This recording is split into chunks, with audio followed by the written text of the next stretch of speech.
응답해 주시는 주님의 지혜를 경험하게 하옵소서.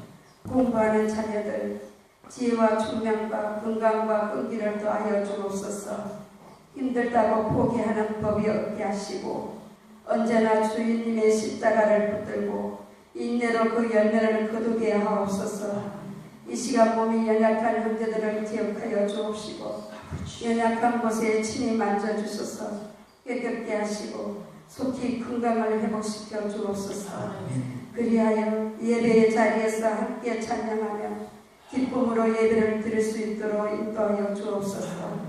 이 시간 말씀을 전하실 목사님을 성령으로 충만하게 하사 능력을 주시옵소서. 말씀을 듣는 우리 모두가 그 말씀을 통하여 담대한 힘을 얻고 우리 삶 속에서 아름다운 열매를 맺게 하여 주옵소서. 예수님 이름으로 기도드립니다. 아멘. 예, 하나님 말씀 사무엘하 7장 1절 2절 8장 1절 그렇게 두 군데 읽겠습니다. 사무엘하 7장 1절 2절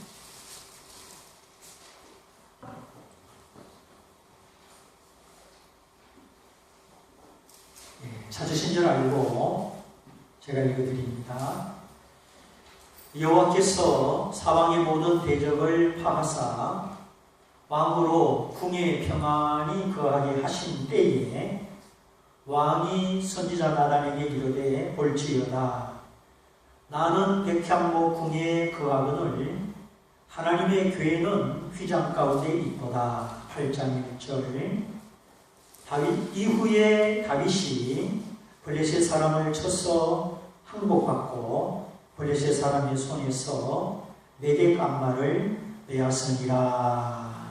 아멘.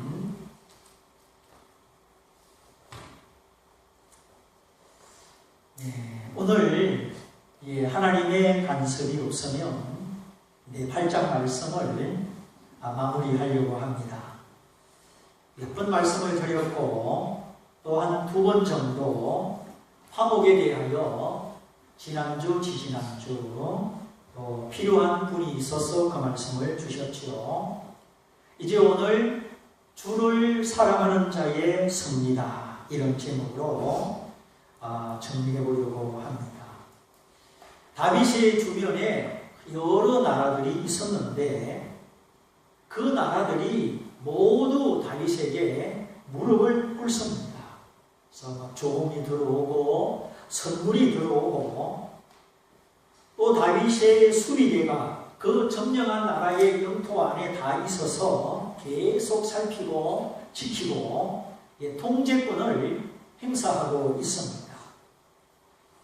그것이 이제 계속 읽어보면 8장 말씀의 내용인데 오늘 우리에게 주는 교훈이 있죠. 첫째는 우리는 지금 전쟁 중에 있고 이 전쟁은 하나님이 함께 하심으로 이긴다고 하는 사실입니다. 우리의 인생이 전쟁이죠. 선과 악 사이에 의와 불의 가운데 하나님의 뜻과 인간의 욕망 사이에 천국과 지옥 사이에 축복과 저주 사이에 전쟁입니다. 우리는 지금. 이 전쟁은 정말 인간의 힘으로 능으로 돈으로도 해결할 수 없고 오직 하나님이 함께 하심으로만 우리 인생의 전쟁을 승리할 수 있다는 사실입니다. 두 번째, 전쟁에서 이기면 전리품이 따라온다는 사실이죠. 우리가 영적으로 깨고 지혜가 자라고 믿음이 강건하여 승리하면 영적 전리품 따라오는 여러 가지 유익이 있다는 것입니다. 그러나 지면 조공을 바쳐야 되고 이기면 조공을 받습니다. 우리 여러분 평생에 마귀에게 속고 마귀에게 빼앗기고 평강을 잃고 이렇게 헛된데 우리 인생의 조공을 바치면서 살지 말고 늘 이겨서 하나님의 은혜와 복으로 조공을 받으면서 사시기를 축원합니다. 아멘. 이것이 하나님의 자녀들의 삶입니다. 이렇게 살 수 있도록 하나님 우리를 깨우치시고 우리를 낮추시고 정말 하나님을 더 의지하게 만드시는 것이죠. 그래서 우리는 결코 패배해서 안 되는 싸움 가운데 있고 하나님이 함께 하사 이겨서 우리가 인생의 전리품을 취해야 된다는 것입니다. 그리스도께서 다 이겨놓으신 전쟁에 우리가 기도와 믿음과 순종으로 참여하여 우리가 그리스도의 승리에 그리스도의 모든 영육간의 전리품을 우리의 것으로 취하는 것이죠. 세 번째, 전쟁에서 이긴 다음에 그 승리의 상태가 유지되도록 수비대를 도와야 된다 하는 것입니다. 수비대는 다윗의 군사죠. 복종시킨 그 나라마다 수비대를 두어서 그 나라를 지키고 감시하고 통제하는 군인들이 수비대지. 영적 싸움에서 승리했다고 우리 마음을 놓아서는 안 되고 승리한 후에도 기도 응답을 받은 후에도 내가 하나님을 새롭게 만난 후에도 기도의 수비대를 둬야 되고 겸손의 수비대를 둬야 되고 하나님의 말씀의 수비대를 두어서 그 승리가 계속되도록 지켜야 된다는 겁니다. 그래서 다윗이 복종시킨 나라 이겼으니까 끝이다 돌아가자 그게 아니고 다윗의 군사를 수비대를 에돔에도 두고 아람 나라에도 두고 두었다는 것이 지속적인 힘을 지속적인 믿음의 영향력을 승리의 영향력을 구축해야 된다는 겁니다. 한번 이겼다고 만족하고 또 해야 해지는 것이 아니라 근데 우리 성도들 보면은 아주 하나님이 그냥 인내하고 오래 참으시고 그 믿음의 전투에서 어떤 문제와 고난에서 승리하게 하시면 수비들을 철수시켜 또 예배를 철수시키고 기도를 철수시키고 겸손을 철수시키고 이제 문제가 해결됐으니까 또 한숨 자자 그러면 또 이게 흐물흐물해지는 거예요. 여러분이 몇 번 그렇게 하고 나면 이제는 오늘 말씀을 통해 확실히 깨달으시기를 바랍니다. 승리한 다음에도 응답받은 다음에도 문제가 해결되고 산을 넘어간 다음에도 기도의 수비대를 믿음의 수비대를 둬야 된다. 이해가 되십니까? 네, 여러분의 삶에 저도 마찬가지 굉장히 중요한 승리의 원리입니다. 자, 다윗이 수비대를 철수해 보세요. 어떻게 되겠습니까? 모압 사람들이 아람 사람들이 이야 다윗의 군사가 물러갔다 다시 모여라 힘을 합해가지고 또 공격을 하지 않겠어요. 바로 뭡니까? 우리 안에 있는 아담의 본성이 어찌하면 하나님을 떠나서 우리 육신의 생각대로 육신의 고집대로 세상의 아름다운 것을 따라서 살고 싶어 하는 아담의 본성이 또 일어나는 거예요. 야, 우리 금영순 집사님 기도 안 하네. 성경 안 보네. 또 그냥 믿을만 하니까 대표로 말씀드리는 겁니다. 그럼 또 우리 속에서 또 이 아담이 육신이 슬슬 올라와가지고 힘을 합치는 거예요. 인간의 잠재가 나오고 또 오해가 나오고 또 미워하는 생각이 나오고 또 안심을 하고 엉뚱한 생각이 자꾸 일어나는 거예요. 틈만 나면. 그래서 우리 신앙생활은 절대 대강대강 할 수가 없는 구조라는 것을 아셔야 해요. 하나님을 사랑하되 마음을 다하고 뜻을 다하고 힘을 다하고 지혜를 다하고 목숨을 다하여 사랑하라. 그렇게 하라고 하신 이유가 있는 겁니다. 그렇게 우리가 이 영육간에 우리 연약함 속에 하나님 한 분을 사랑하고 붙들고 정말 기도의 수비대를 두고 말씀의 수비대를 두고 충성의 수비대를 두고 겸손의 수비대를 두고 이렇게 철저하게 신앙생활하지 않으면 우리가 넘어지기 때문에 또 사탄의 또 밥이 되고 하나님의 자녀는 그렇게 살 이유가 없습니다. 이제는 오늘 이 말씀을 깨닫고 오늘 여러분의 삶 속에 기도의 수비대 예배의 수리대, 믿음과 순종의 수리대가 항상 눈을 뜨고 깨어 있으시기를 축원합니다. 아멘. 오늘 이 다윗이 그렇게 이기고 조공을 받고 수비대를 두어서 계속 승리의 영향력을 지금 지속하는 겁니다. 그런데 이 모든 승리, 이 모든 축복이 어디서 왔느냐? 핵심 원인이 무엇이냐? 그게 참 중요해요. 하나님이 이 말씀 때문에 지금 이 8장을 못 넘어가게 하는지 모르겠어요. 사무엘하 8장, 앞에가 7장이죠. 오늘 7장 1절 2절 읽었지요. 그 내용이 무엇입니까? 다윗이 평안히 백향목으로 지은 궁전에 거할 때 하나님을 잊어버리고 하나님을 멀리한 것이 아니라 내가 평안할 때, 내가 아무 문제가 없을 때 그때 하나님을 기억했다는 거예요. 그 마음에 하나님을 두었다는 겁니다. 나는 이 좋은 집에 거하는데 하나님의 교회는 휘장 사이에 임시 처소에 있도다. 그 하나님의 교회 원래 어디에 있었습니까? 모세가 지었던 성막 안에 있었죠. 그런데 사사시대 각기 자기 소견에 옳은 대로 행하던 시절에 하나님의 법궤를 적군에게 빼앗기잖아요. 블레셋 군대에게. 그리고 성막은 이제 흐지부지 되고 맙니다. 그래 이 법궤가 우사의 집에도 있다가 오벳에돔의 집에도 있다가 사울 왕의 시대에 사울이 하나님을 찾지 않는 그런 영적 상태를 보여주죠. 하나님의 법궤를 빼앗기고 방치해놓고 관심이 없는 겁니다. 찾지도 않는 겁니다.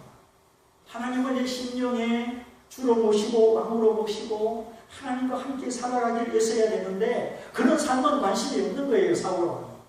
그러니까 하나님의 임재를 상징하는 법궤를 찾지 않고 저 산에 우사의 집에 있다가 또 다윗이 가져오려고 할 때 우사가 그걸 만져가지고 또 문제가 생기고 또 저 오벳에돔의 집에 있다가 이 개인의 집에 지금 법궤가 거기 있는 거예요. 하나님이 무시되고 있는 그런 영적인 모습이죠. 다윗이 왕이 되고 나서 어렵게 그 법궤를 찾아가지고 다윗의 집에 자기 집, 자기 궁에 모시게 되죠.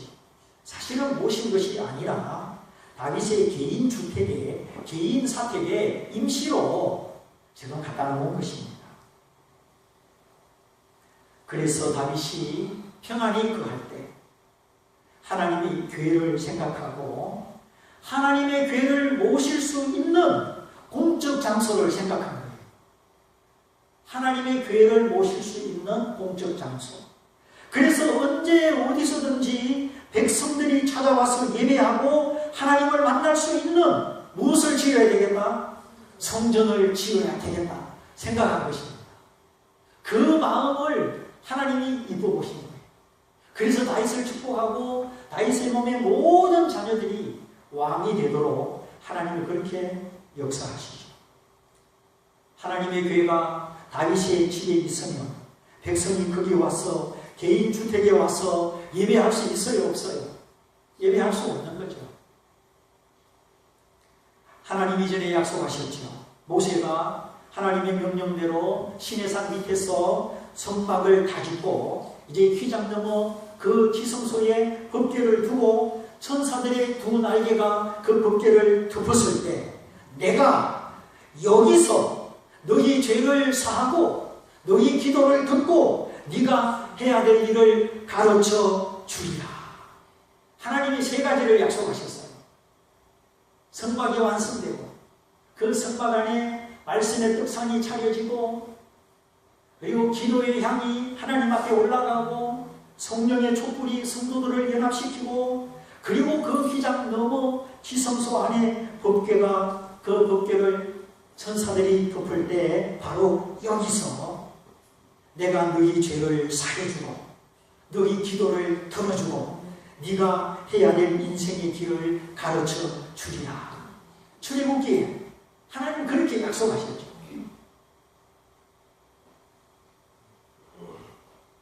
하나님이 거기 계시고 거기 어린 양의 피를 뿌려서 정결케 하고 자기 백성들의 죄를 속죄하는 그 자리, 속죄소, 거기서 내가 너희를 만나리라. 하나님이 우리를 만나 주신다는 것은 하나님과 나 사이에 죄가 가로막힘이 없이 내가 항상 주의 피로 말미암아 사함을 받는 것이 하나님을 만나는 것입니다. 하나님과 나 사이에 영적인 구름이 끼거나 죄가 가로막거나 교만이 가로막거나 허영이 가로막거나 하지 않고 그 모든 걸 자백하고 고백해서 하나님과 나 사이에 영적 구름이 끼지 않고 내가 예수의 이름으로 고백할 때마다 죄를 사함받는 것, 그것이 하나님을 만나는 것입니다. 그리고 두 번째는 그리고 나서 속죄함을 받고 기도할 때 내 기도를 응답받는 것이 하나님을 만나는 것이고, 그리고 내가 해야 될 인생의 갈 길을 너는 이렇게 살아라. 너의 은사는 이것이고 너의 소명은 이것이고 너의 장점은 이것이고 네가 교회에서 해야 될 일은 이것이고 내가 너에게 건강을 주고 물질을 주고 네 자신을 이렇게 축복한 이유는 이것이다. 그래서 너는 이렇게 살아라. 하나님이 내가 가야 할 갈 길을 가르쳐 주시는 것, 그 가르침을 받는 것이 하나님을 만나는 것입니다. 우리가 하나님을 만난다고 뭐 설교도 많이 하고 엄청 말을 많이 하지만 하나님을 만나는 것이 무엇인지 출애굽기에 딱 나와 있습니다. 거기서 너희 죄가 속죄함을 받는 거기서 내가 너희 죄를 사하고 내가 너희 기도를 듣고 네가 해야 될 일을 가르쳐 주리라. 예수의 피로 내가 늘 내 죄를 고백하고 씻음 받는, 그래서 내가 하나님의 얼굴을 아무런 거리낌이 없이 떳떳하게 감사와 찬양과 사랑으로 하나님 아버지의 얼굴을 바라보는 그것이 하나님을 만나는 것이고, 그리고 내가 기도하여 하나님의 응답을 받는 것이 하나님을 만나는 것이요, 거기서 내가 해야 되는 내 일을 가르침 받고 가르침대로 살아가는 것이 하나님을 만나는 것이다. 이 성경적으로 딱 나와요. 이렇게 하나님과의 만남이 있고 예배가 있고 소통이 이루어지는 곳, 하나님과 나 사이에 소통이 이루어지는 곳, 거기가 성막이요. 더 구체적으로는 하나님이 임하에 계시는 법궤요. 더 구체적으로는 그 법궤 위에 상판, 천사가 날개를 펴고 있는 이 판, 상판, 학자로 말하면 여기가 상판이죠. 이 상판 여기가 속죄소인데 바로 거기가 하나님을 만나는 곳이었어요. 그래서 오늘날 내 마음에 예수님의 피를 뿌리고 예수님을 힘입어 속죄받을 때 거기서 주님이 우리를 만나주시는 것입니다. 아멘. 그래서 이만큼 하나님의 교회를 공적 장소에 두어서 백성들이 언제든지 어디서든지 와서 하나님을 만나고 예배할 수 있도록 하는 것은 매우 귀중한 것이에요. 그런데 하나님의 교회가 그러한 장소에 있지를 못하고, 하나님의 교회는 하나님의 임재의 상징인데 백성의 죄를 속하고 백성의 기도를 들어주고 백성의 갈 길을 인도해주는 너무나 축복의 원천이 이 법궤요 하나님이신데, 이 교회가 지금 공적 장소에 있지 못하고 사적인 장소에 지금 한쪽에 있는 겁니다. 방치된 상태로 다윗의 저택 안에. 이런 상황에서 다윗이 자기는 평안하고 자기에게는 아쉬운 것이 없었지만 자기를 초월하여 하나님의 죄를 생각하고 하나님의 백성의 믿음과 하나님의 백성의 영적 유익을 생각했다는 것입니다. 그래서 성전을 짓고 하나님의 약속대로 휘장 너머 지성소에 하나님을 모셔서 모든 백성들이 하나님을 만날 수 있도록, 즉 속죄받고 기도를 응답받고 가야 할 길을 갈 수 있도록 자기는 평안하지만 백성을 위하여 성전을 짓고자 한 것이요, 원래의 법궤의 목적과 기능을 다시 회복하고자 다윗이 마음을 먹었다는 것입니다. 내가 하나님의 은혜 속에 구교하고 평안히 거할 때 다른 성도들, 구역 식구들, 또 세상에 하나님 없이 헤매는 사람들, 그들이 하나님을 만날 수 있도록, 그들이 하나님 앞에 나와서 속죄받고 하나님 말씀을 듣고 마땅히 가야 할 길을 갈 수 있도록 양떼를 돌아보고 양무리를 보살피는 이런 삶을 말하는 것입니다. 오늘날 우리에게 적용을 하자면 그냥 나 혼자 먹고 살기 바쁘게만 사는 것이 아니라, 그래서 우리 각자 모든 성도들의 심령 속에 하나님이 왕으로 계시도록 하나님이 그 마음에 보좌를 세우시기까지 나의 삶을 넘어서 형제의 믿음을 세우는 삶입니다. 그것이 법궤를 찾고 법궤를 공적 장소에 두고자 하는 그 다윗의 마음이고요. 그래서 사도 바울이 그렇게 고백했죠. 너희가 주 안에 굳게 선적 이제 내가 살리라. 새 가족들이 데살로니가 교회의 시신자들이 예수 믿은 지 몇 달 안 됐는데 그들이 아직 복음 진리에 굳게 서지 못해서 영적으로 부족한 점이 있어 괜히 흔들흔들 할 때마다 바울의 마음이 애가 타는 겁니다. 저 연약한 어린 생명, 하나님 말씀이 부족해서 저거 쓰러지면 어떡하나, 죽으면 어떡하나. 산모가 애기 낳고 잘 먹고 잘 자라야 되는데 참 무슨 질병이 틈타고 의사가 막 위험하다 그러면은 산모 마음이 어떻겠어요? 아니 애간장이 타고도 남는 거죠. 그 심정으로 너희가 새 가족 너희가 주님 안에 복음 안에 굳게 선적 하늘의 소망으로 온전한 적 내가 이제 살겠다. 그렇지 않으면 내가 살 수 있는 마음의 기쁨과 안심과 여력과 소망이 없다는 겁니다. 그것이 그 뜻입니다. 너희가 주 안에 굳게 선적 이제 내가 살리라. 오늘 우리 성도들 속에 주 안에 굳게 선 성도들이 있어요. 안심이 돼요. 근데 아직까지 굳게 서지 못한 분들을 보면 말 잠이 안 옵니다. 덜 걱정이 돼요. 그래서 주 안에 굳게 있는 성도를 위하여도 기도하지만 덜 약하고 그 선을 넘지 못하고 왔다 갔다 하고 그런 성도를 향한 기도가 더 많이 나옵니다. 새벽마다. 그냥 아픈 자식에게 엄마 손길이 한 번 더 가잖아요. 똑같아요. 예수 복음 안에 예수 말씀 안에 확신 가운데 굳게 섰을 때 이제는 내가 안심할 수 있다. 그 바울의 심정 주님의 마음이죠. 그러나 확신이 없고 자꾸 흔들리고 세상에 왔다 갔다 하고 세상의 만족을 기뻐하면서 하나님의 만족을 자꾸 놓치는 그런 성도들, 주 안에 굳게 서지 못하면 나는 정말 살 수가 없고 나는 정말 숨을 쉴 수 없고 나는 안심할 수 없다는 그런 바울의 고백이죠. 여러분, 어떤 일이 성취되면 어떤 소원이 이루어지면 여러분 안심할 수 있을 것 같습니다. 이게 자기 신앙 겨우 하나 지키는 거 그걸 떠나서 이제는 기도해주고 찾아가고 권면하고 신앙을 세워주는 우리가 거기까지 나가야 할 줄 믿습니다. 가장 급한 일, 우선적인 일, 이만하면 내가 안심할 수 있다 하는 일, 그것이 무엇인가? 우리가 깊이 생각해 볼 필요가 있습니다. 물론 우리 삶이 참 분주하고 시간 맞춰 출근하고 내 손이 닿아야 할 곳이 많습니다. 애 둘 키우는 엄마가 얼마나 바쁜지 요즘 애들은 또 얼마나 변한지 또 얼마나 마음에 담겼는지 애 키우는 게 보통이 아니에요. 요새 할아버지가 근육 운동합니다. 만나면 하나는 여기 매달리고 하나는 여기 매달리고 둘을 다 안아야 되니 제가 요새 근육 운동해야 됩니다. 할머니 노릇하려고. 우리 삶이 참 분주하고 내 손이 닿을 것이 많은데 그럴수록 우리에게는 선택과 집중이 필요한 것 같아요. 여러분 주유소라는 주유소 습격이라는 영화 제목 알죠? 나는 한 놈만 패.